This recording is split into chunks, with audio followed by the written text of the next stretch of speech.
Juara ketiga, tapi hadiahnya bikin juara satu melirik. Sebagai reporter, kami jarang melihat momen yang membuat ruang redaksi mendadak sunyi, lalu rame bersamaan. Malam itu, pengumuman juara Dangdut Akademi bukan cuma soal siapa menang, tapi soal sejarah baru yang tercipta diam-diam. Biasanya, juara ketiga itu identik dengan senyum sopan, foto bareng, lalu pulang bawa koper kenangan. Tapi kali ini berbeda. Sang juara tiga justru membawa pulang sesuatu yang biasanya hanya disiapkan untuk pemenang utama, sebuah single resmi. Di titik ini, banyak penonton mengucek mata, memastikan bukan salah dengar. Juara tiga dapat lagu? Ya, bukan typo, bukan bercanda, dan bukan prank tengah malam. Ini nyata. Dan jujur saja, kalau hadiah bisa ngomong, juara satu mungkin akan bilang, "Loh, kok kamu dapat juga?" Keputusan ini langsung memantik perbincangan, dari studio hingga media sosial. Bukan karena iri, tapi karena aturan tak tertulis akhirnya dilanggar. Dunia kompetisi yang biasanya kaku, mendadak terasa lebih fleksibel. Dan disinilah cerita besar itu dimulai. Tapi pertanyaannya, kenapa keputusan ini bisa muncul sekarang? Sebagai catatan redaksi, Dangdut Akademi bukan sekedar acara hiburan.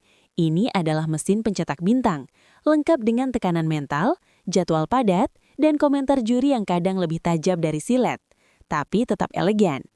Sistem kompetisinya jelas, penilaian juri, voting penonton, dan dukungan digital yang bikin jempol netizen kerja lembur. Selama bertahun-tahun, pola hadiahnya hampir tak pernah berubah. Juara satu dapat single, kontrak, dan sorotan penuh. Juara 2 dan 3 tetap dapat apresiasi, tapi porsinya lebih hemat. Ibarat nasi kotak, lauknya beda. Namun di musim ini, sistem itu seperti diupdate. Bukan bug, tapi fitur baru. Pihak penyelenggara tampaknya mulai membaca arah industri, bahwa bakat tak selalu bisa diukur dari posisi akhir, dan bahwa penonton hari ini lebih menghargai perjalanan, bukan cuma garis finish. Keputusan memberi single pada juara 3 bukan keputusan iseng, ini langkah yang dihitung. Dan seperti biasa, setiap langkah besar selalu punya cerita di balik layar. Dan cerita itu bermula dari satu nama yang konsisten bikin panggung panas. Nama April mungkin tak berdiri di puncak podium, tapi malam itu, sorot kamera tak pernah benar-benar menjauh darinya. Sebagai reporter, kami mencatat satu hal menarik. Respons penonton terhadap April terasa berbeda. Tepuk tangan lebih panjang, sorakan lebih jujur, dan komentar netizen yang, ya, lebih ribut dari grup keluarga. Perjalanannya bukan tanpa hambatan. Beberapa kali ia berada di posisi rawan, beberapa kali pula tampil dengan tekanan tinggi. Tapi konsistensinya membuat banyak pihak mulai berpikir ulang. Ini bukan soal menang atau kalah, tapi soal siapa yang siap dibawa ke industri setelah lampu panggung mati. Saat pengumuman juara 3 dibacakan, ekspresi April bukan kecewa, lebih tepatnya kaget bercampur lega. Mungkin karena ia sendiri tak menyangka, posisi 3 justru membuka pintu yang lebih lebar. Dan ketika hadiah single diumumkan, suasana berubah total. Kalau boleh jujur, momen itu seperti plot twist sinetron tapi versi live. Namun keputusan ini tentu tak diambil tanpa alasan yang kuat. Saat aturan lama resmi dipensiunkan. Dalam sejarah Dangdut Akademi, aturan soal hadiah hampir sakral. Jarang disentuh, apalagi diubah. Tapi musim ini, pihak penyelenggara seolah berkata, kita coba sesuatu yang baru. Dan ya, hasilnya langsung bikin heboh. Memberi single kepada juara 3 bukan soal bagi-bagi hadiah. Ini soal strategi industri. Di era sekarang, popularitas bisa datang dari berbagai arah.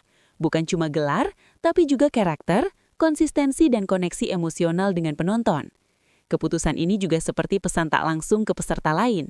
Posisi akhir bukan akhir segalanya. Jadi kalau nanti ada peserta yang bilang, yang penting masuk 3 besar, kali ini ada buktinya. Sebagai reporter, kami melihat ini sebagai sinyal perubahan besar.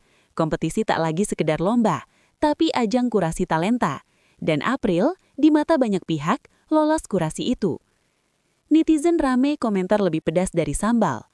Begitu kabar ini menyebar, media sosial langsung berisik. Ada yang mendukung penuh, ada yang terkejut, dan ada juga yang bertanya, loh, emang boleh? Jawabannya, boleh dan sudah terjadi. Sebagian penonton menyebut ini sebagai keputusan paling masuk akal, yang lain merasa ini langkah berani. Bahkan ada yang bercanda, musim depan juara harapan juga dapat album. Ya, bercanda, tapi bercandanya serius. Yang jelas, perhatian publik berhasil diraih. Dan dalam dunia hiburan, perhatian adalah mata uang paling mahal. Keputusan ini membuat Dangdut Academy kembali jadi topik utama, bukan hanya karena pemenangnya, tapi karena keberaniannya melawan kebiasaan. Sebagai catatan, jarang sekali keputusan hadiah jadi bahan diskusi panjang, tapi kali ini berbeda. Dan semua ini berdampak langsung pada satu hal penting, masa depan April. Single bukan sekedar lagu, tapi tiket masuk industri. Bagi sebagian orang, single hanyalah satu lagu, tapi bagi peserta kompetisi, ini adalah tiket emas. Dengan single resmi, seorang penyanyi langsung masuk radar industri, radio, platform digital, hingga panggung off-air mulai terbuka. April kini berada di posisi yang unik. Ia tak memikul ekspektasi juara satu, tapi punya peluang yang sama besarnya. Bahkan mungkin lebih ringan tekanannya.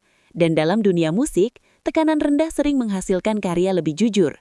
Sebagai reporter, kami mencatat ini sebagai keuntungan strategis. April bisa tumbuh tanpa beban gelar juara, tapi dengan dukungan penuh.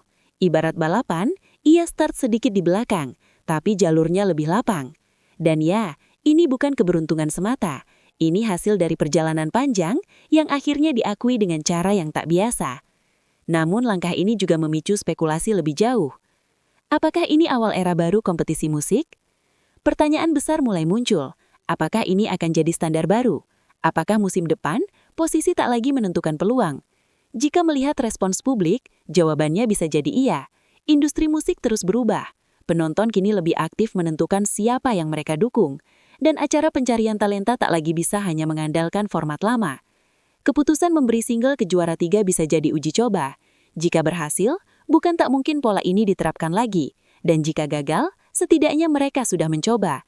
Dalam dunia media, mencoba hal baru selalu beresiko, tapi stagnan justru lebih berbahaya. Dan di tengah semua perubahan ini, satu hal tetap jadi pusat perhatian.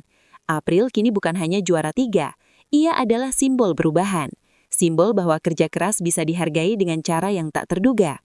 Sebagai reporter, kami melihat bagaimana narasi tentang dirinya berubah dalam semalam. Dari hampir menang, menjadi dapat peluang emas.